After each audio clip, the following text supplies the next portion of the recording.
From Journey with VRD, you're listening to the Visions, Missions, and Manifestations podcast, the number one place for spirituality, healing, and transcendence. I'm your host, Vivian Raquel Diane. Now let's get into it.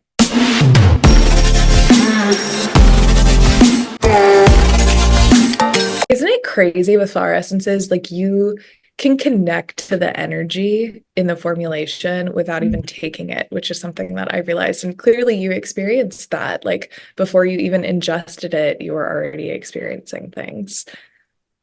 Yes. And I say that about any like herb, plant medicine, anything, even before you take it, it has a consciousness of its own. The moment you're ready to take the thing is a moment like you start seeing the actual results in physical 3D reality. It's Absolutely. so intense. Because you've begun aligning with that frequency. Totally. I mean, we see the same thing when people like decide to begin their Reiki journey and start studying Reiki. Like the second that they enroll in Reiki 1, like they start to notice the shift within them. It's wild. I believe it. I believe it. And it's to like, once you're committed to manifesting something and going through the process, it begins. The process begins just from like the I am ready and taking the action to not prove that you're ready, but to like show up for the readiness. Yeah. Which all leads me to the introduction. I want to introduce you to all of our listeners. Yes. I'm delighted to have today's guest on the podcast. She's one of the most thorough Reiki healers based out of New York and who I go to whenever I'm craving a deep reset, clarity, or divine alignment. What makes Mollie's sessions so special is that she looks at the whole picture, working on the energy body as well as incorporating the physical body through somatics and nutrition. Welcome, Mollie. I'm so happy to have you here. Thank you for having me. I'm so excited to chat today. I know it's already been such a nice conversation about flower remedies and medicine. But tell us a little bit about your journey, how you became this Reiki healer, somatic healer, and nutritionist. Yeah. I like to refer to myself as a holistic guide, I think, to sort of summarize all of it because it is a lot, right? But it's all started with like a big journey of curiosity. And I have that thing where I can't just experience something. I need to know how it works and get to the bottom of it. And I think for my whole journey professionally, it really started in 2019 with Reiki. Prior to my current career, I had worked in the music industry for 10 years. And I, at the time, was working my dream job, right? For a long time, I was producing concerts and music festivals. And that became like very grueling. And I realized I wanted to spend more time in New York City. And so I switched to a role where I was working as the director of entertainment for a nonprofit. And so I was like still very much in the music industry and in the entertainment space, but also doing this social activism work as well. And it was an interesting mix, but it still had all of the intensity of the music industry tied into it. And in 2019, I felt like I was reaching the pinnacle of my career in that industry. And I was so excited for everything that was happening that year. And in the early months, I was sick again and again and again, like 3 months in a row. Like I ended up having pneumonia. Like, I mean, it was awful. And I was invited to speak at a conference and my confidence was just completely shot. Like I was like, me, I have nothing to say. Why would they want me to come talk at this conference? And I had all these ClassPass credits racked up from not going to class because I was sick for so long. And I saw that Reiki was offered as something I could like use all my banked credits on. And I'd heard about Reiki. And I thought it couldn't hurt. Like, I've got this conference the next day. Let's see what happens. And I went to this session and I mean, I was mind blown. Like, I could not deny the power of this energy. It's loving and gentle, but created massive shifts. And I got up from the table, and it was the first time I had felt like myself in months, but like really in years. I mean, I truly felt like fully embodied and in my essence once again. And like, sure enough, like my throat chakra had been completely blocked, and like my solar plexus was totally shot. Like everything that would be tied to me having a sense of self-confidence and also like an ability to express myself had been limited. And so through Reiki, I was really able to tap back into that. And that was like my first taste of it all. Wow. And so you experienced your first Reiki session right before you were meant to give the speak at the conference. Yes. Wow. And would you say that you were able to get back into that healthy alignment after going through Reiki? Yeah, I think it just opened up my mind to realize so many different things. I mean, for a long time, I would go back and like watch the YouTube video of me speaking at that conference if I ever needed like a confidence boost. Like, look, Oh my after all of gosh. this was still possible. And I think that summarizes what Reiki has done for me. It really has like opened up a world of possibilities, what within myself, and like given me the audacity to dream and explore like a better situation for myself. And I think as the months went on, I was receiving more and more sessions. I was like exploring different Reiki healers in New York City. And I realized something, that I did not have anyone in my industry that I could truly look up to.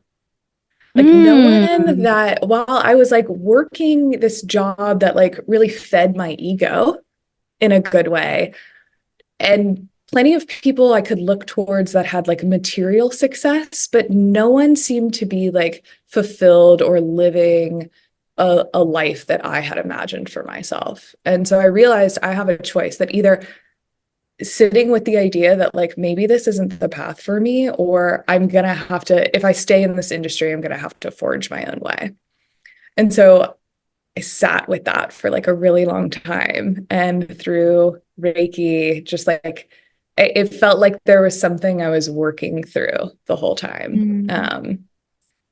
And I, like I said, I got back to really feeling like me again. And that strengthened me to be able to imagine something different for myself. In 2020, I had an amazing year professionally, but I knew I wanted to get out on my own. Like that was my goal. And that's what I was manifesting and working towards, was like, however it may be, I'm going to work individually and be an entrepreneur. And once again, I felt Yeah. like in this industry, I was just sort of like keeping up with the boys and like not really honoring my femininity, and couldn't really find anyone who was operating as an individual in my industry that wasn't completely burnt out and had lost sight of themselves. Like, isn't the whole point of doing your own thing like freedom and accessibility For and creating sure. a life that you want? And I just could not find that. I couldn't see any example of that.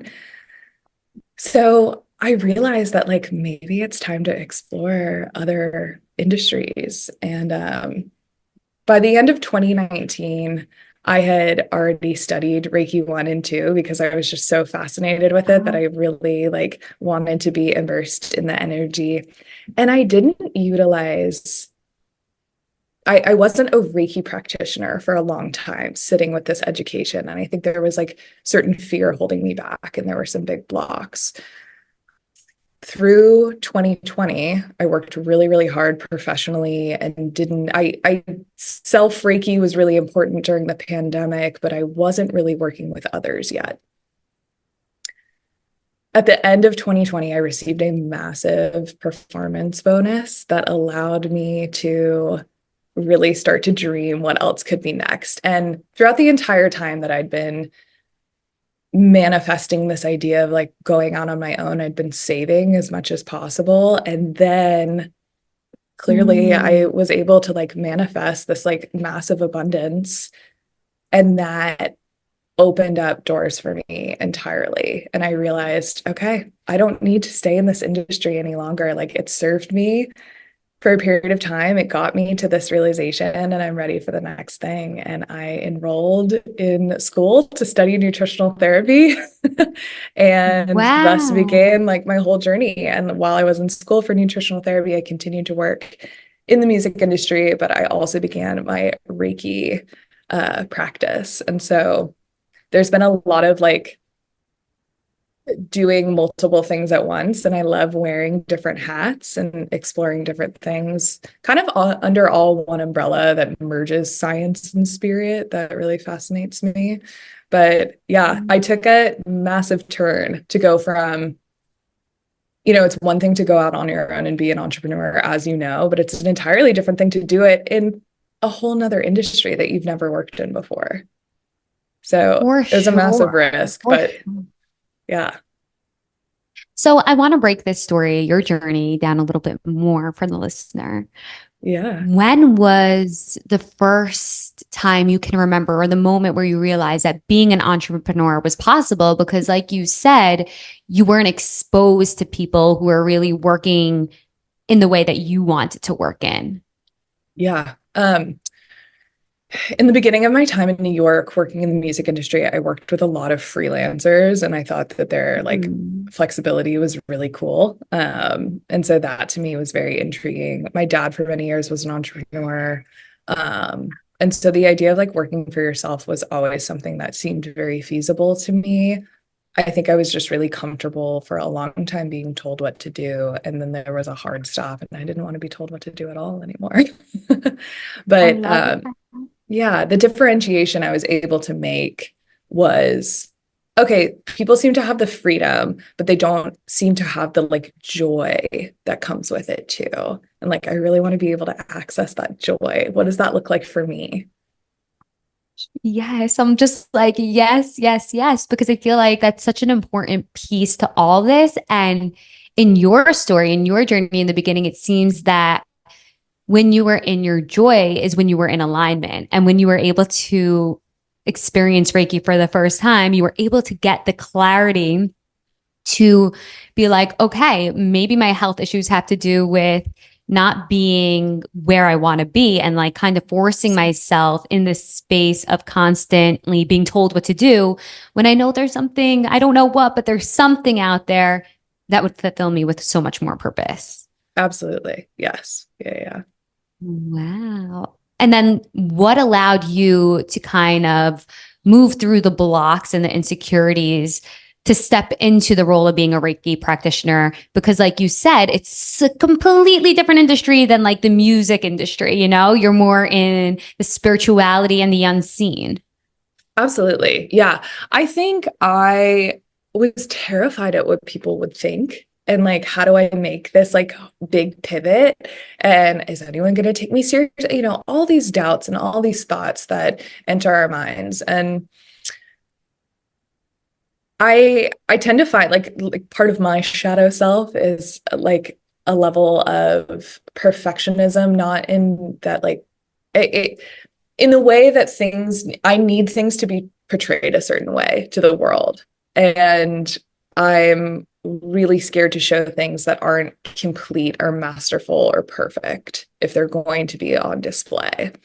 And so part of my work was getting comfortable with showing people that I'm new at this, but it's really cool and I'd like to show you what I'm doing. And even now, as my work evolves, like taking people along for the ride instead of being like, I've perfected this little thing and here you go. Like we can tell the story along the way, and like social media is the perfect thing for that, right? But so realizing that like it doesn't need to be complete, and I don't need to have 10 years experience of something for people to get benefit from it. And And to just start. yeah, and to just start. And so I think like working through my fear of being seen in a different way. And ultimately, I think what helped me most was like just strengthening my relationship with Reiki energy in a lot of ways, to the point where it like became undeniable and it was like seeping out of me. And I was just so excited and so joyful to be sharing this with people.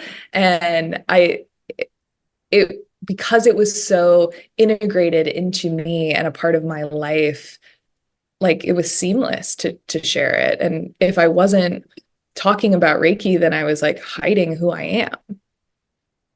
I And love that doesn't that. make any I sense. Yeah. love that. Um, I think any sort of work that can almost feel like one's identity could be a big shift. But one of my spiritual teachers and mentors, Lisa Levine, talks about when you are a spiritual entrepreneur, like your coworker is God.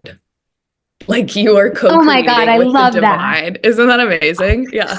That's Like the amazing. like God is your business partner and you are co-creating with the divine. And because like doing something solo can feel really lonely and it can feel scary, but like developing a strong meditation practice and prayer practice and spending time with God every day, I think that also allowed me to have like a lot more confidence in discussing this and bringing it all to the world. And now it's Wow. like, Wow. I talk about it all day long. Yeah.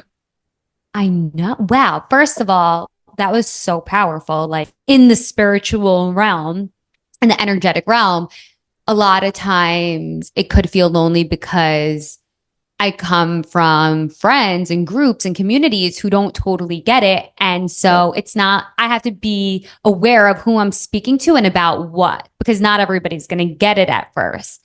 And so through that journey, kind of like, some friends, some people, some family members kind of shifting out of my close circle and bringing new beings and friends and people and, some who I now consider family, into my inner circle. And it's kind of like that shift of like breaking away from one identity into the other. And with that new identity, you have new characters, new players, new friends in that circle. So I 100% understand what you're saying. And I think that, prayer in speaking to God is such an important modality when shifting out of anything or growing Yes. into something. It's so powerful because of that layer of belief and faith. It makes what we're saying to God, because we believe that God could do anything, so much more powerful. Because we believe in our prayer, it's kind of manifesting that into fruition. Of course. And I think for the longest time, I was like scared to talk about God, right? Because I wanted to appeal to everyone or I didn't want to like abandon anyone. And I have such a strong sense and faith of like the right people are going to be attracted to my work. Like the people who are meant to work with me and we're meant to create something together aren't going to be afraid that I'm talking about God. They're going to be cool with it. So if that's like in your heart and on your mind, please go for it. Yes, it's Yeah. so true. It's so true. So I want to know, what is one rule or one societal norm that you felt like you needed to break in order to fully step into the Mollie today? Oh, that's such a good question. Um, I think it has to do with work and like the amount of um hours put in or repetition or anything like that. You and I, outside of this space, have talked a lot about human design. And human design, for anyone listening, is a system of self-development and self-awareness. Is like its most boiled down, like rudimentary form. It's incredible. And that system has allowed me to really understand parts of myself that I used to like bash my head against the wall trying to figure out. Mm. I mean, just things that I did not understand why I was the way that I was. And then learning through human design that like, this is how I have been created to operate in the world. And here's how to best navigate this and like tools for making decisions and like honoring these rhythms in my life.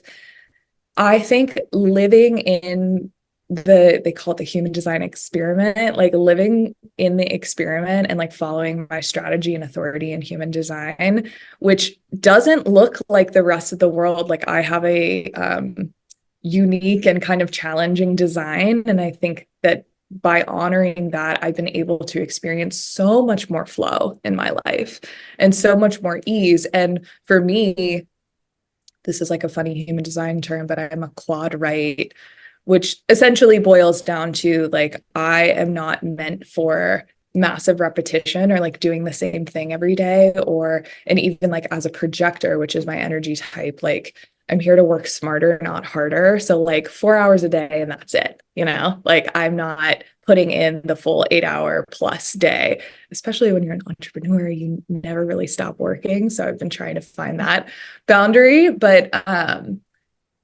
I used to judge myself a lot for being someone who couldn't seem super consistent with a certain ritual, um, or being like kind of a non-specific manifester. Like it made more sense for me to manifest like how I wanted to feel or how I wanted things to look instead of getting down to every nitty-gritty detail and being able to get really clear on that. That approach never really worked for me. Like being in the sort of more mercurial feelings space made more sense for me.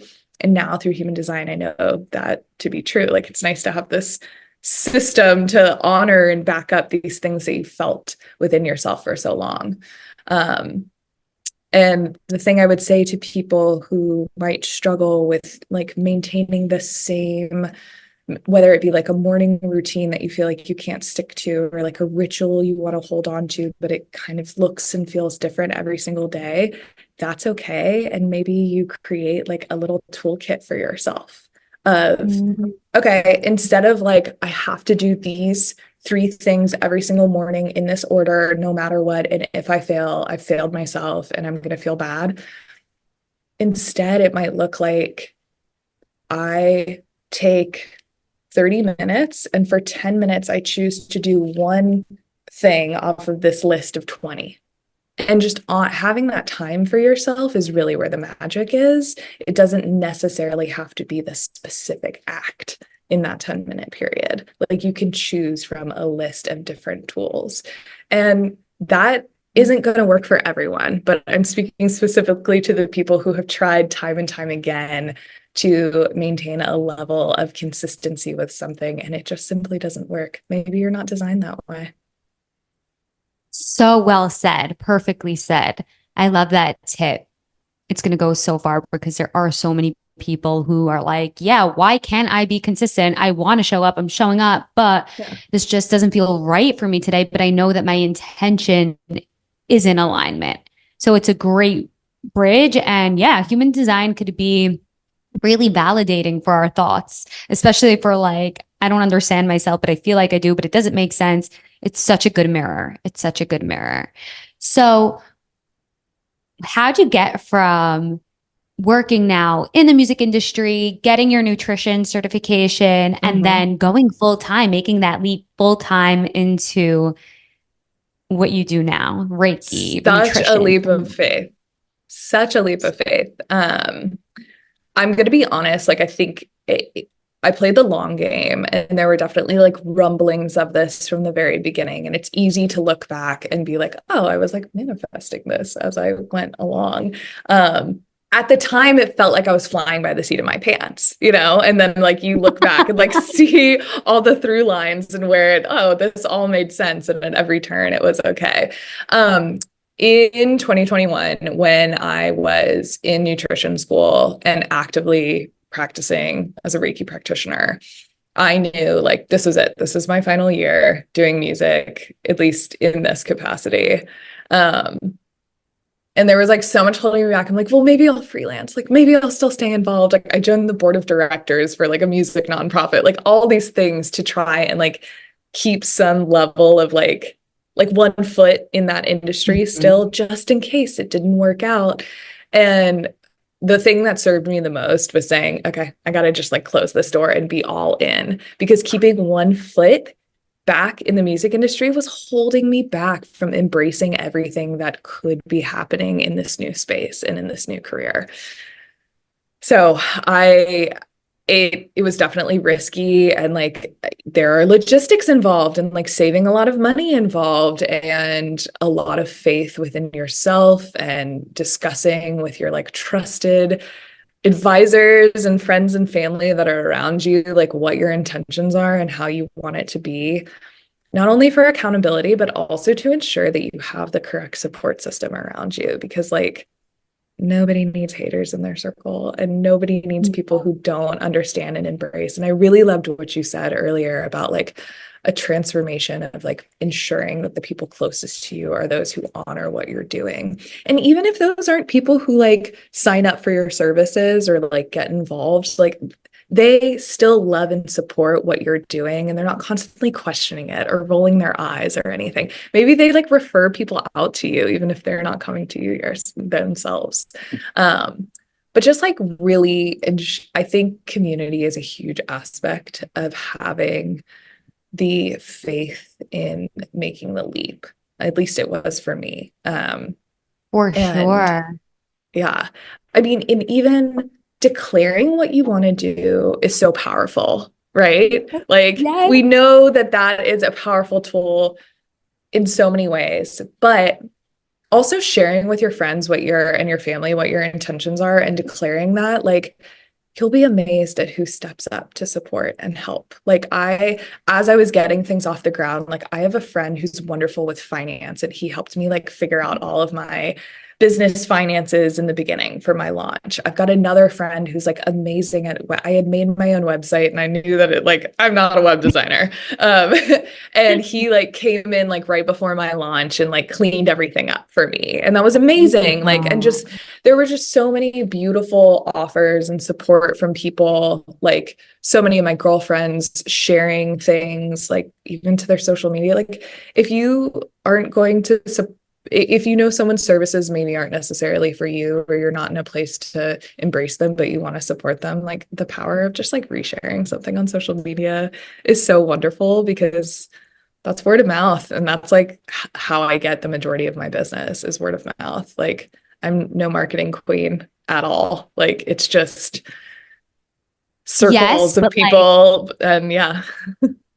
we met a little over a year ago, and Yeah. I'll never forget like your energy. Even now, as we're talking through the computer, it's so strong that like you know right away. Somebody knows right away, like, okay, who is this girl? Like, what does she do? Because her energy, like you feel it. It exuberates out of you. And you could definitely tell you're so passionate and determined and in your purpose doing what you do because of that, I was like, okay, what do you do? I was like, who are you? Like, you're like, yeah, I'm a Reiki practitioner. I'm like, okay, sign me up.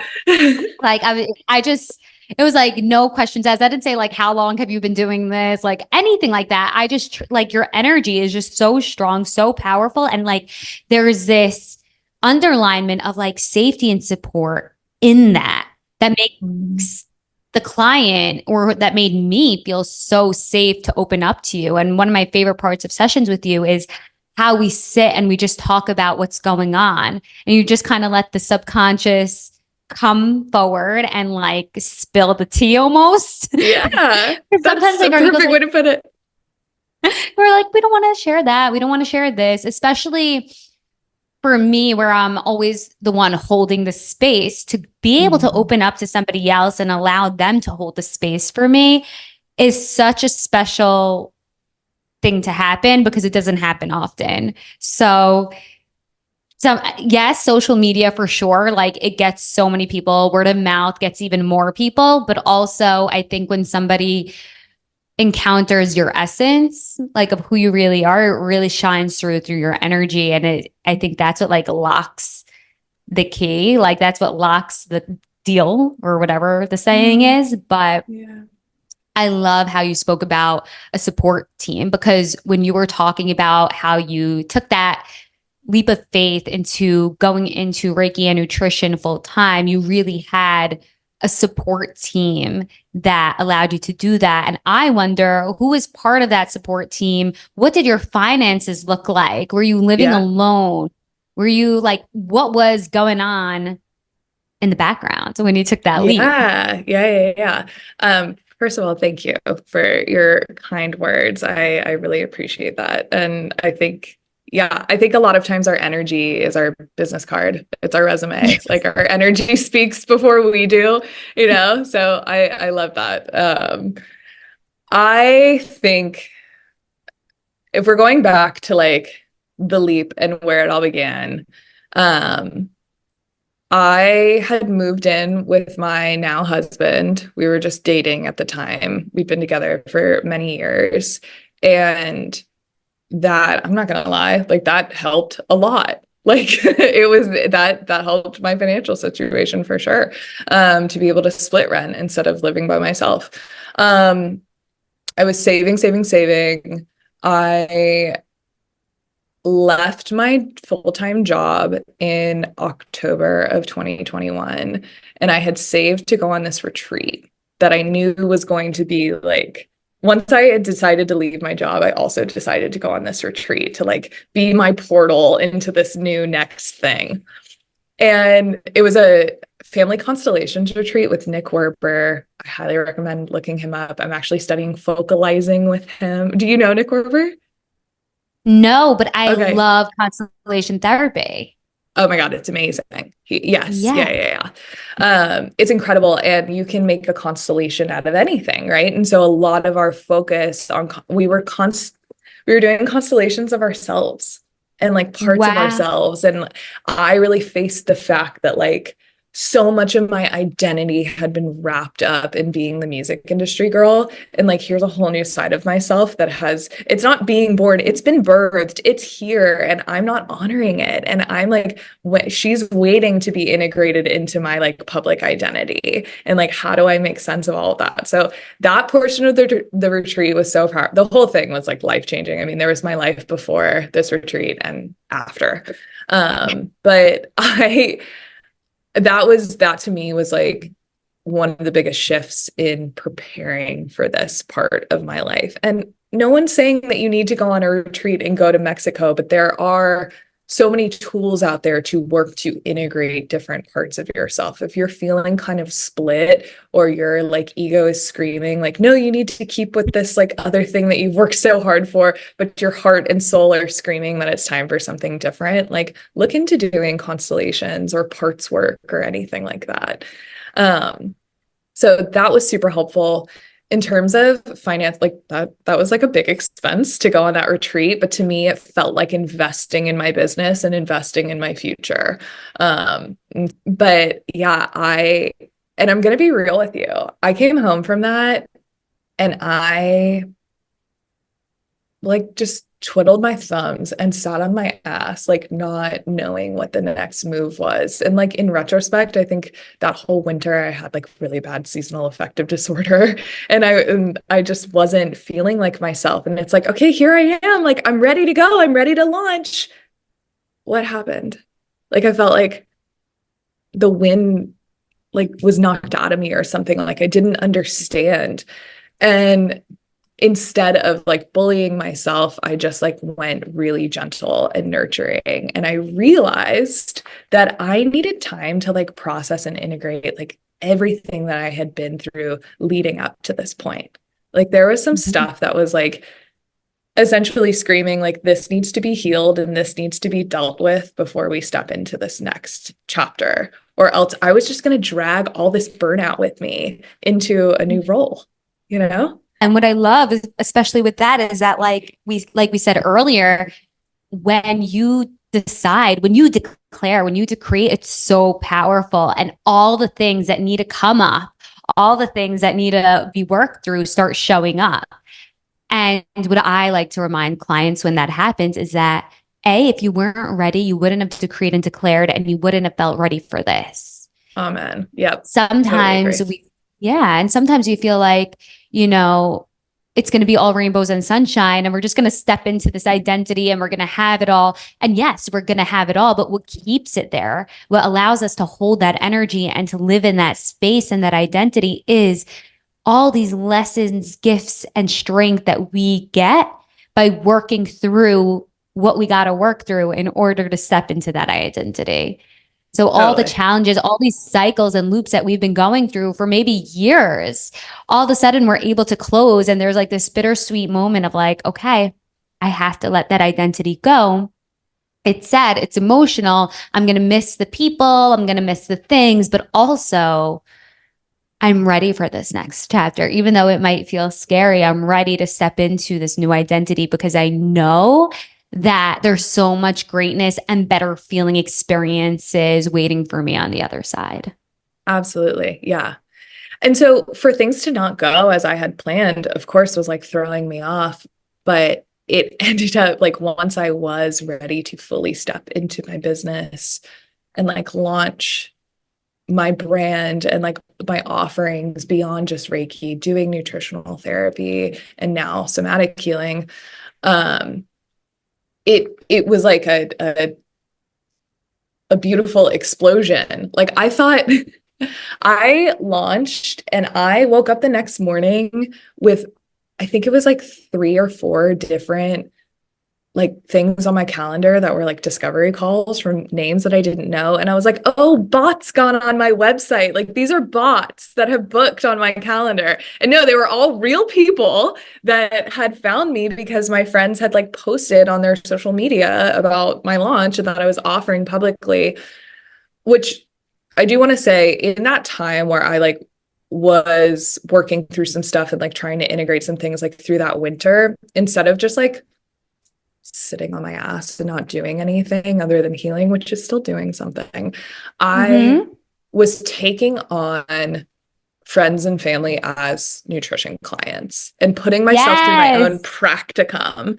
And so that like helped me feel like I was still utilizing these skills. I was gaining so much more experience because I had this experience of managing multiple clients at once, which I hadn't had before. I was really like working like 1 or 2 clients at a time previously, like especially during school. But now here I am getting the experience and I'm also helping friends and family, which is lovely. And then that, that spreads with word of mouth. But that was an essential learning piece that I think really helped for me to have the confidence once I did publicly launch. It's like, oh, I've been doing this behind the scenes and like now I'm ready to do it for you. Um, and all those people that I talked to converted to clients. And so like by the end of my first month publicly doing this, my books were entirely full with nutrition Oh clients. my. And I had to open a wait list. And I was like, what is happening? And if I hadn't gone through those like more quiet months and the experience of it not going the way I had assumed, I probably would have never had this initial success, you know? So it all Yeah, worked out perfectly. it all worked out perfectly. And then do you want to speak on a little how you incorporate both nutrition and Reiki? Yeah, absolutely. So I have begun a new program called Guide and Seek that Love the name. incorporates, I'm so excited about it, that incorporates like custom bio-individual nutritional therapy. So we really look at you as a person and as an individual, your lifestyle, your health history. We're not doing like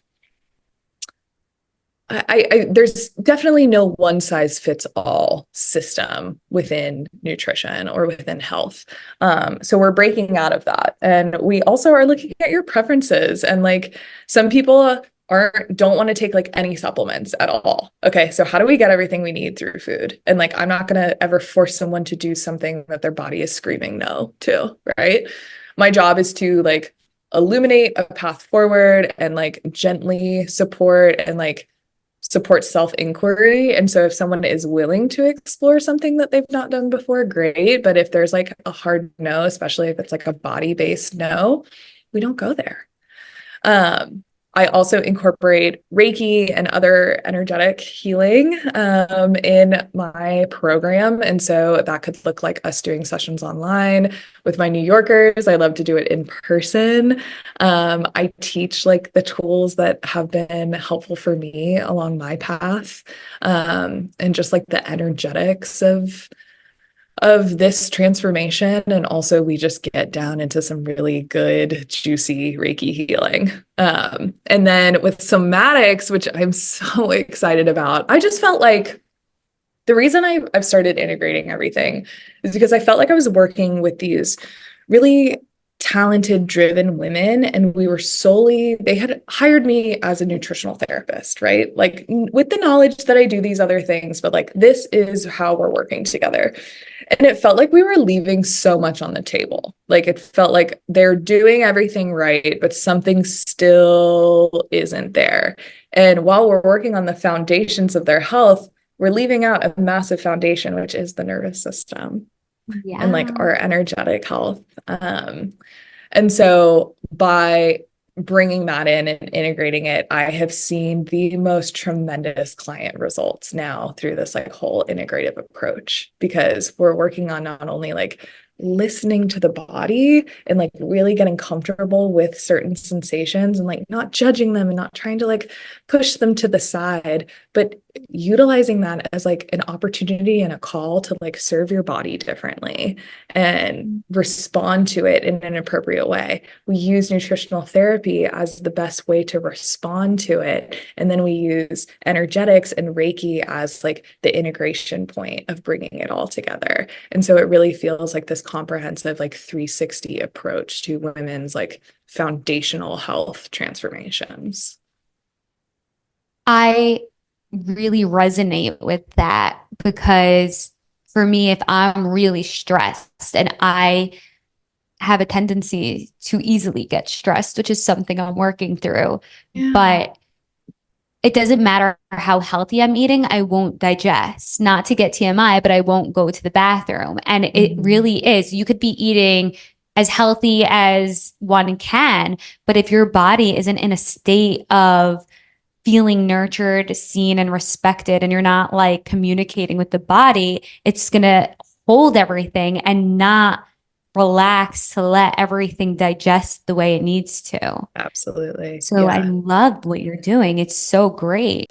Hey there, I'm briefly interrupting this episode to invite you, if you're ready, on a manifestation journey that will deepen your spiritual practices, accelerate your manifestation process, and ultimately get you there now. Join us on the Journey with VRD Sedona, Arizona retreat from May 16th to the 20th. And together with guides, leaders, and healers, you'll learn how to manifest the love, finances, career, health, and whatever it is that you came wanting to manifest. Be sure to sign up now as space is limited and we're closing doors soon. To sign up and learn more, visit www.journeywithvrd.com/event-Sedona retreat. I hope to see you there. Okay, now back to the episode. Somatic tools are really great for tapping into the parasympathetic state. Like we start with education, right? And like learn about the different nervous system states through the lens of polyvagal theory, which is where like fight, flight, freeze, fawn comes from. Like we've all heard about that. That's all based in polyvagal theory. So we start with education and then we tap into understanding like where you align. Like when you get stressed, like how does your body react? Like, do you go fighty and flighty or do you freeze and shut down? Like what happens? How do we bring you back into alignment so that you can access a parasympathetic state? Because that parasympathetic state is that rest and digest state. That's where things can calm down and the digestion is moving. So like this is the stuff I nerd out on because it's like the ultimate combination of science and spirit. Because like, yes, there are tools to help you tap into a parasympathetic, but then we can also up the ante and like have you do a Reiki session. And in Reiki, we're definitely tapping into the parasympathetic. So it's incredible to like, it's the epitome of like teach a person to fish. Like if you come in for a Reiki session, like I'm giving you a fish and it's cool. And I love giving people fishes. But if we're able to do private coaching together, I'm teaching you how to fish. And that really lights me up and excites me. Like beautifully said. And it's interesting because in some ways, getting stressed is a gift for me. Like if I make a choice that's out of alignment, my body will tense up and I won't be able to go to the bathroom. And so for me, that signals to me, okay, what in my life right now isn't in alignment with my intentions and what I want to be doing. And it makes me reassess. And then I could get back into this place of, as you so beautifully put it, rest and digest. Yes. So, yeah. And speaking I, of gifts, what is your strongest sixth sense, would you say, or your superpower? It's a question we yeah, ask on every single I podcast love it. episode. Um, I would say I'm extremely clairsentient, and it definitely started when I was a child. I just didn't know, I didn't have the vocabulary or the knowledge of it. It was just like something I felt. And through like my experience as a Reiki practitioner and then becoming a Reiki master and like really getting deep in this energy and teaching it to others, I have been able to really tune into that gift. And I think that in a lot of ways, like we all have many, there are truly gifted people who have some spiritual, metaphysical gifts that like they are chosen people and select few. And I believe that. I also believe that on a general basis, many of us have things that we haven't yet tapped into on some level. And it's beautiful to be able to use these practices to strengthen it and really like not judging it, I think is the biggest piece. Like, don't judge that part of yourself, like explore it. And if something's coming up to be shared, and it started with me like sharing with clients what came up in a session, like feelings I felt or messages I received, downloads I got. And as I've honored that and shared it with clients, like it just got louder and louder and continued, a combination of me trusting it and also like God and spirit knowing like, oh, she's ready to actually use this. Like, let's go, it's on, you know? So that to me has been tremendous in my work with people. And it's gotten to the point recently, it's gotten very loud. And I think it like, the same struggles present themselves at every level. I think we just end up like dealing with the same stuff over and over again. It's just maybe dressed in different clothes. But there was like some judgment and some fear I had around it very recently about its strengthening to the point where like someone will walk in for a session and I know why they're there, like before we even talk about it. And that it scared me a little at first, but like I'm embracing it now. And it's been tremendously helpful. I think also for the client, to feel like, yeah, you don't have to like put up a wall or put on airs, like what you said about letting the subconscious or the unconscious speak and like, let's just go and like spill the tea of what's happening. Like there's space for that and it's all allowed there. And I think my superpower is just being able to like hold that space for people and letting them fully arrive as themselves. And like, I'm so down to see everyone for who they absolutely are in this moment, the good, bad, and ugly, like truly no judgment. And my desire is just to support people on their journeys. Yeah. And it sounds like, they say that people connect before they actually meet in person. And it Mm, sounds like you're able to really tap into that energetic connection before the client walks in, which kind of like lights something up in them to be like, oh, we've met before, and just start talking about what's going on in their life and letting them feel so safe and yeah, comforted, that's so which beautiful. is so Yeah. special. Yeah, I know, but it's you, and it's so great. And like, it's funny because in New York City or in New York in general, everything's like go, go, go and really loud, and like all your senses are stimulated at all times. But you still have this sense of just like calmness and slowness in this world, in this state, in this city that just doesn't stop, that doesn't sleep, that doesn't, pause. So it's such a treat and so special to be able to work with you and talk with you and speak with you and learn with you because it's not common. Yeah. Well, thank you. Likewise, I feel like every time we have a chat, I'm just like so smiley, genuinely, and just like lit up with like all these ideas and creativity. Like, I feel like you're such a good portal for creativity and like imagining what is possible. So it's always such a joy when we get to chat and work together. And yeah, I think having that space of calm and that space of like quieting, like I talk a lot about like controlling the variables. And I think that like to really get clear on what's coming up for us, we have to control the variables. And it looks like quite literally quieting the noise and like physically quieting the noise. And I think that like my studio space is such a hilarious example, or even like what just happened before we hopped on this podcast. So I had texted Vivian that my neighbor just started drilling into his wall. And instead of like spiraling into a panic and being like, I'm recording a podcast, how's this gonna go? I just knocked on his door and said hey, and we like chatted for a little while and connected. I let him know that I was about to record a podcast, and he was like, cool, I'll work on this later. Could not have been nicer.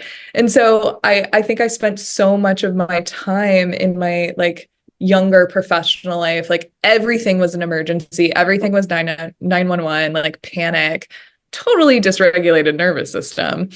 But just realizing that like we have the power to fully control our response to things and our environment. And so cultivating a space for clients that is as comfortable and quiet as possible. And I'm in a hilarious busy building in Greenpoint that like people, the ceiling above me, someone dropped something on the floor the other day during a session. I've got a drummer a couple units down that like loves to play the drums.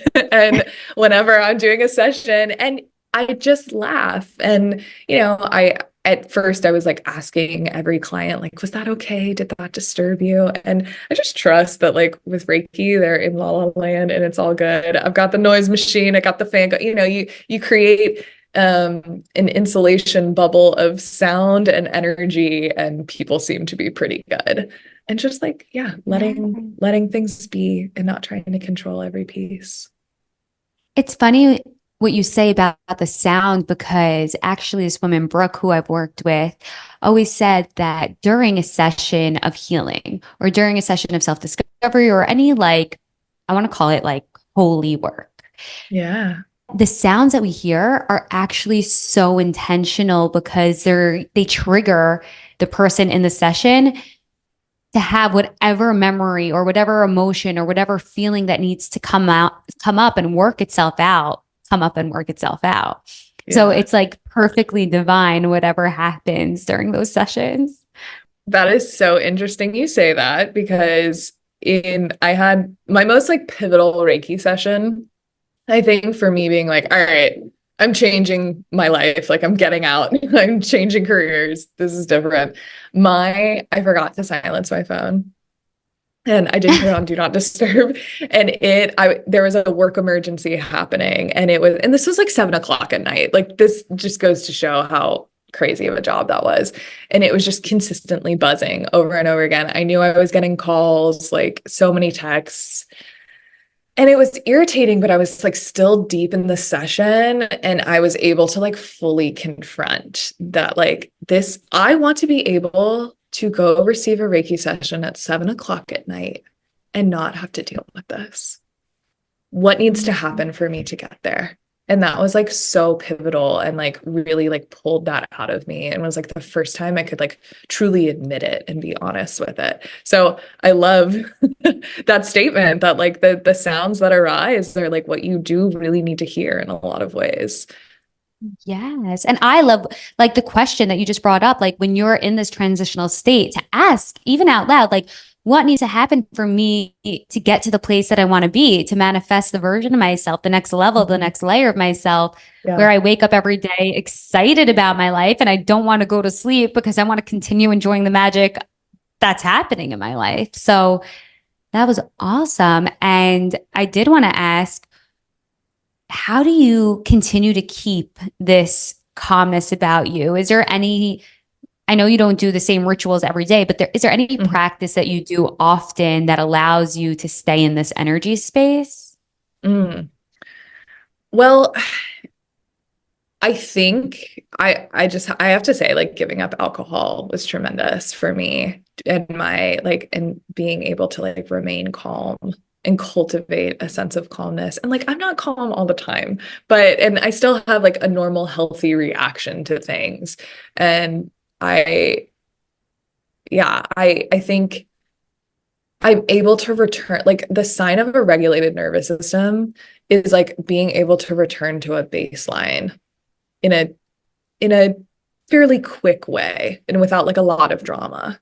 So it's not to say that you don't ever get activated, and it's not to say that you don't ever get like freaked out or stressed out, but that we're able to like pivot back to calmness and a baseline fairly easily. Um, yeah, not drinking was tremendous for me with that. And I think also I, like I said, I like spend a lot of time talking to God. I have like a pretty strong prayer practice. Meditate, like having like a solid sit meditation, like isn't happening every single day for me, if I'm being honest, but like prayer always is.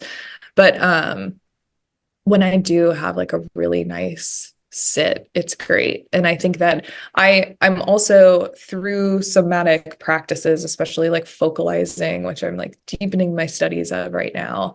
I've been able to get like really clear about being aware of when I'm about to get stressed or like what's coming up in my body. And through like the foods that I eat, like nourishment and like how I go about my day helps assist me get back to a baseline. And that's ultimately what I'm passionate about, like teaching others, because like I was not this person 6 years ago. 7 years ago, I was neurotic, taking Adderall, like scatterbrained, ADHD, New York girl, like always on the run, like day to night, barely got any sleep. And it like quite literally, if I can do it, you can do it. Like I think that these transitions are really, really possible, but it does take a desire to take an honest look at yourself and like a willingness to change certain areas. Yeah. It's such a honest path. In order to serve others, you have to embody that which you want to give. Absolutely. And getting raw, like I said, it's not the most glamorous journey, but what's waiting on the other side is everything that you wanted and more. Totally. Yeah. Yeah. Yeah. So, how can people find you, start working with you? Like, tell us all the things and what's up. Like, what's the mission? What's the vision? All the things. How can they find you? Yeah. What can they expect? What's coming? We are talking at such an exciting time because I'm launching Guide and Seek soon. And that is it's essentially the evolution of my brand. Like I forever have been operating under Mollie Farrell Holistic. And something new is calling me. And I really want this like full integration of all my different offerings and the possibility for it to be something that's greater than just me, and we get others involved. But for right now, people can find me at molliefarrell.com or guideandseek.studio. They can follow me on Instagram at Guide and Seek. And I offer private coaching right now, one-on-one in-person sessions for both Reiki and somatic healing. Right now, nutrition is just offered through my private coaching program.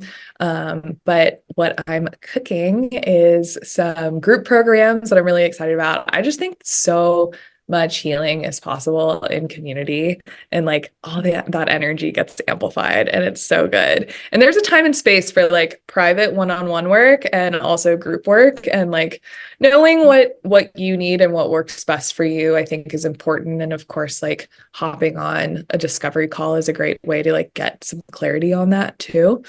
But group programs both in person and online are coming, and I'm so excited about that. And then I'm also feeling really called to do work with women who have recently experienced some medical trauma or any sort of like diagnosis that they're not really sure that like it's new. And so they're navigating it. And through both like somatics and Reiki, cultivating trust within our bodies again after an experience like that can be really difficult. And so having the space to do that and listen to the body and like honor whatever has occurred and like really give regard to the experience that the body had that might have been completely separate from like our rational minds. We want to say, oh, it's no big deal, or like that's behind me, and our bodies are still like closed off and after that type of experience. So exploring that, and then also working to gain trust in like safe touch again through a Reiki session too. And just like honoring what's coming up for people. Like maybe they're not ready for a session where like we do hands-on healing. And so we do hands hovering or explore that. But yeah, so that feels like something that I'm working to build. I've had an interesting that's like who's coming to see me for in-person sessions right now. Like, and who am I to judge what God and spirit has in store for me? Like when patterns start emerging and things are in alignment, like I'm listening and I'm ready to take it and run with it. So that to me is like really on my heart and on my mind to open up that space within my work too. Yeah, I was going to say, how did you become interested in working with people who have experienced, a health diagnosis that can feel scary or overwhelming, or just teach how to navigate through that? Because I know from experience, having been diagnosed with Crohn's at such a young age, and then working with a manifestation coach, a emotional freedom technique practitioner, that like the energy aspect, the mindset aspect, and the eating, because I did change my eating during that time, it really has the power to heal. It really does. So I'm so and curious. That's exactly it. Yeah. So I had a recent situation that honestly brought it's wild. Like I would say prior to August of this year, the people who were coming to see me were like stressed out girl boss, like, or like had recently gone through a breakup, or it was their birthday and they wanted to celebrate like what they were working on. And I love all those people. Please still come see me. Like I want to still work with all of those people. But in August of this year, I had a wild experience where I lost my vision in my right eye. All of a sudden, like I went blind in my right eye. And I went to the eye doctor. I was there for like 3 hours. They did every test on me twice, and they were like, your eye is fine. Like, we can't see anything wrong with your eye. We think it's like something with your optic nerve or your brain that is affecting the way that you're processing vision right now. And I was like, okay, what? And they were like, you're going to need to go to the emergency room. So I was in the ER for like 13 hours because losing your vision isn't actually an emergency when there are people, in serious situations. So I was there for a really long time. And then finally, I was told I was going to need to be in the hospital for 5 days for losing my vision. Because first of all, I want to say I can see well now, like perfectly fine, like back to the way that it was. They put me on IV steroids for 5 days, which like if you've ever been on steroids, you know how horrible they are.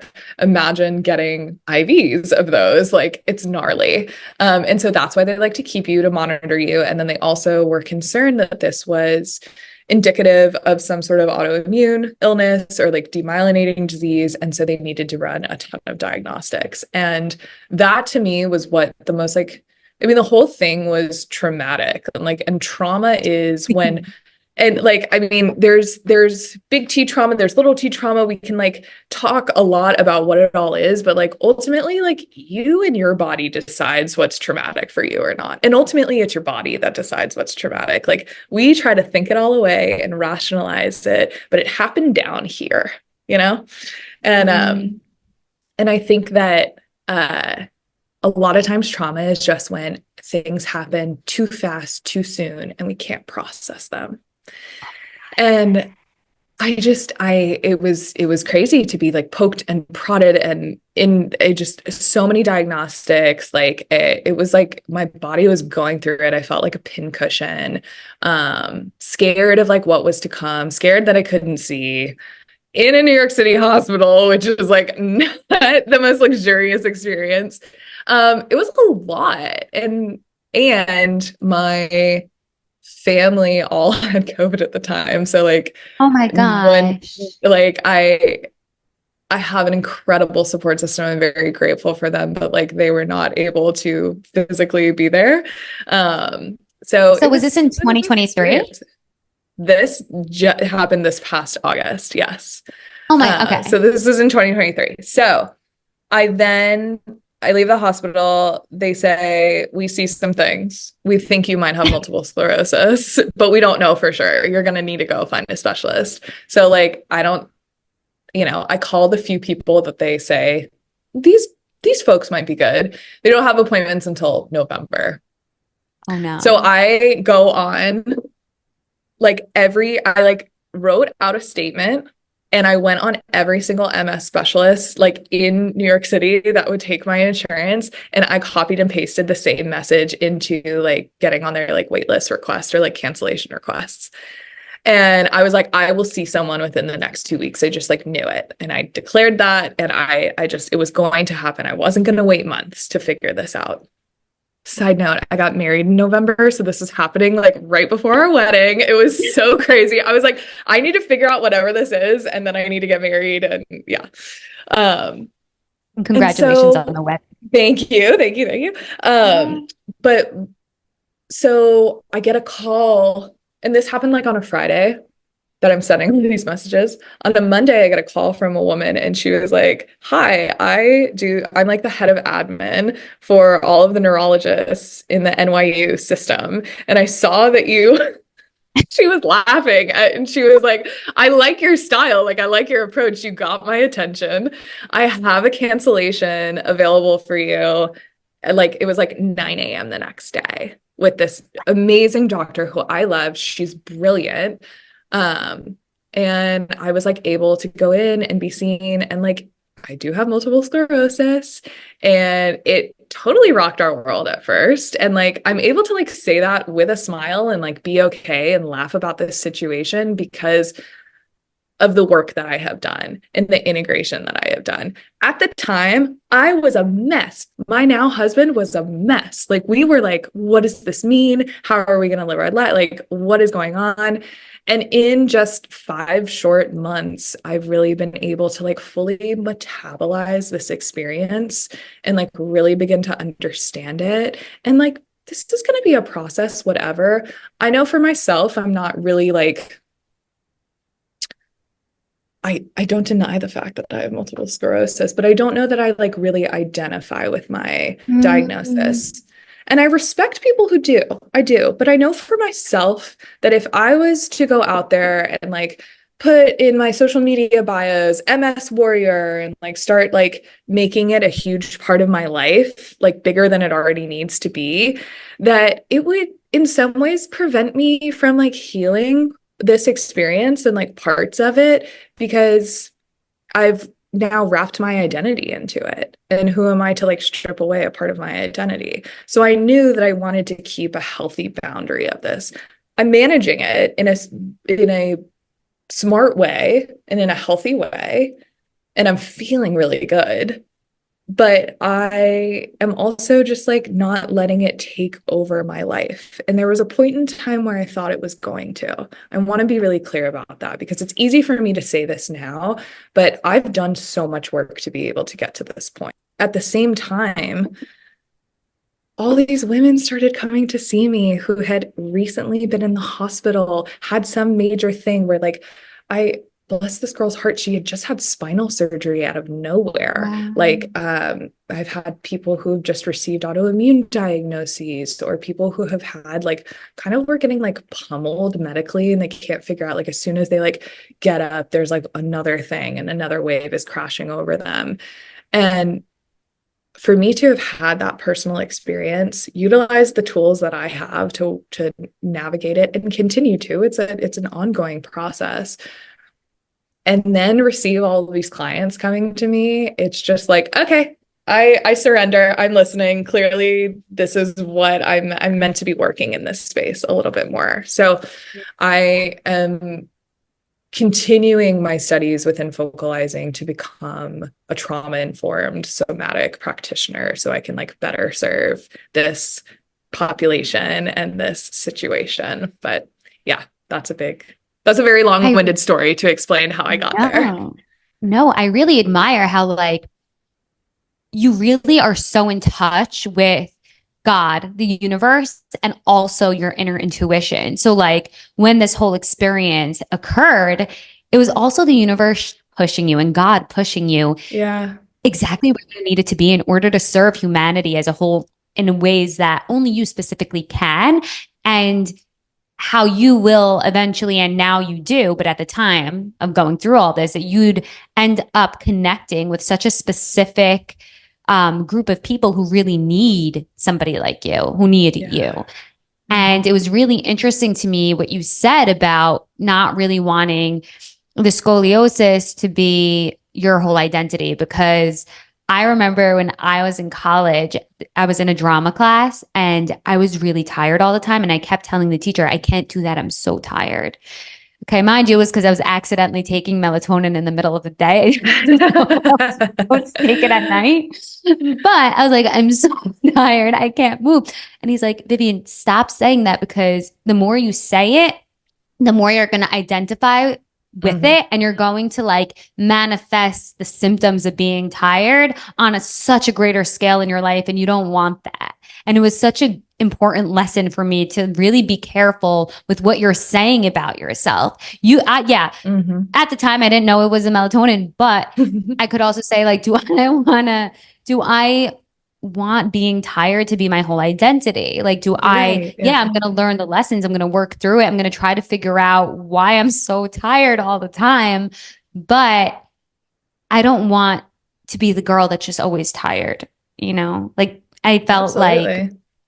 yeah, there was so much more to me than just being tired all the time because Yeah, I was on I my. think that's so true.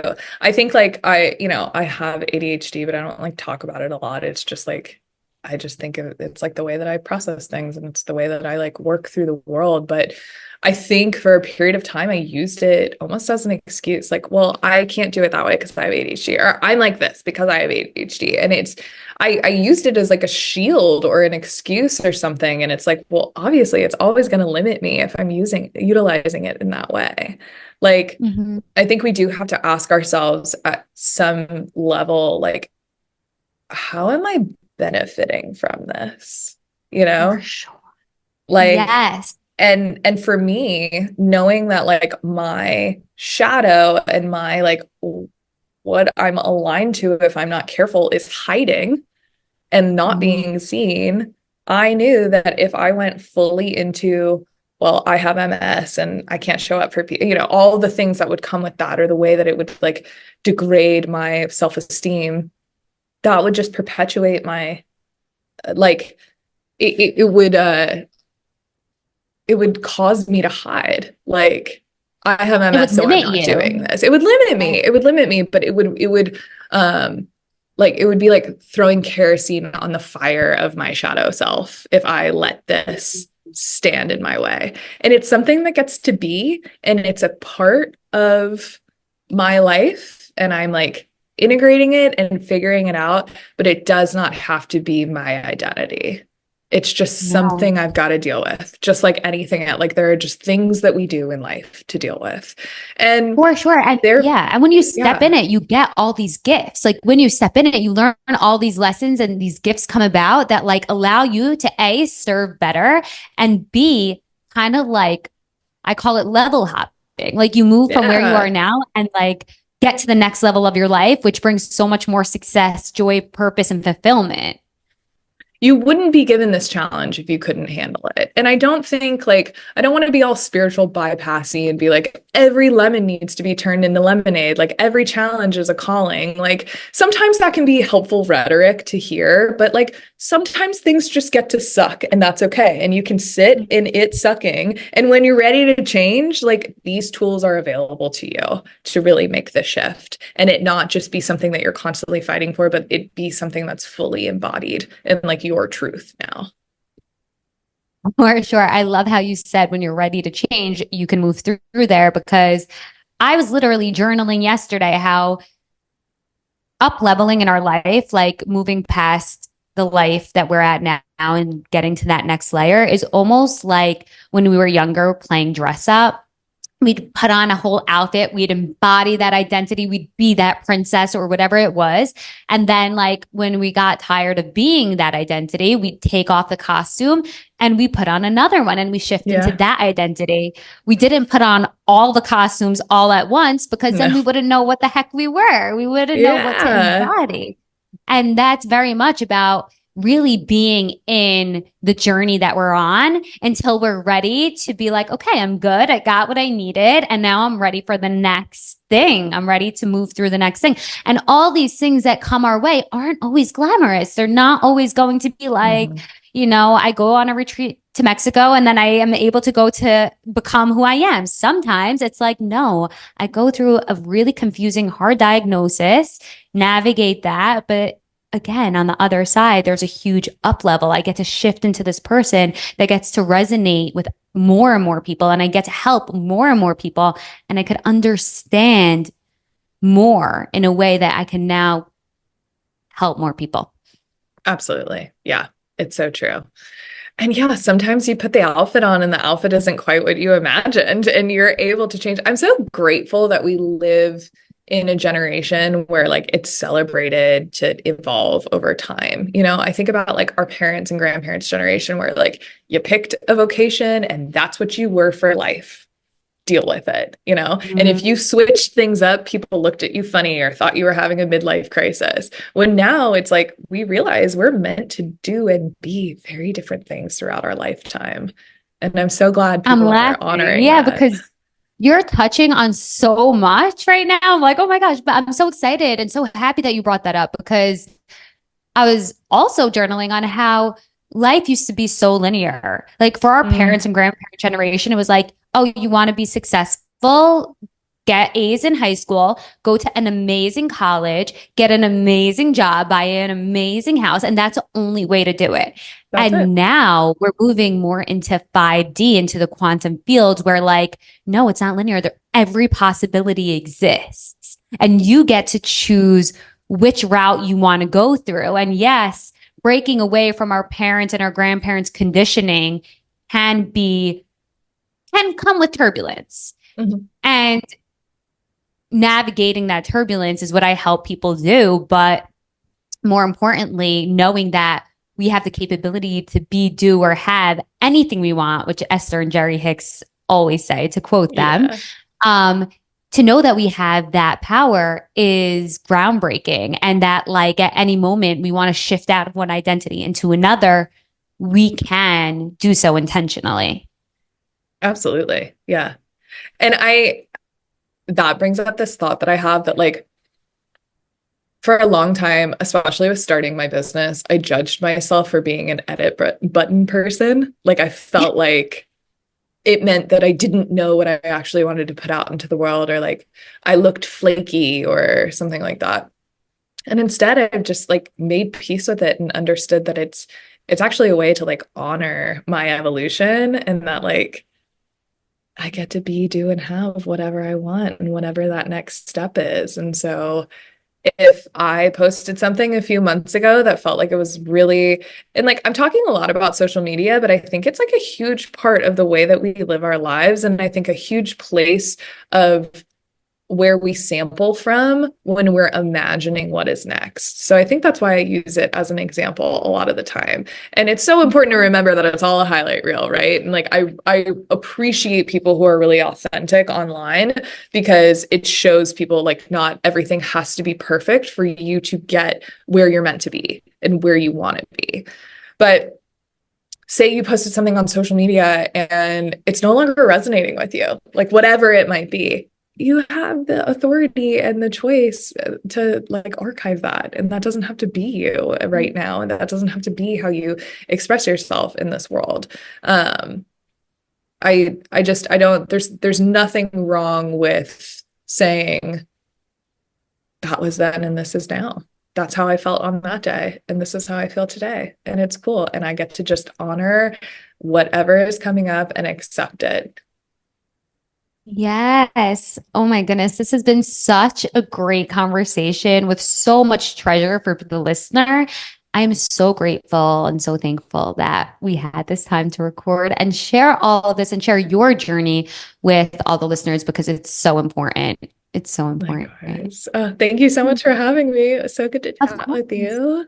Hey, if you like this podcast episode, please download it, give us a nice review, and follow us on Instagram at Journey with VRD to get all the latest and the greatest updates. Till next week.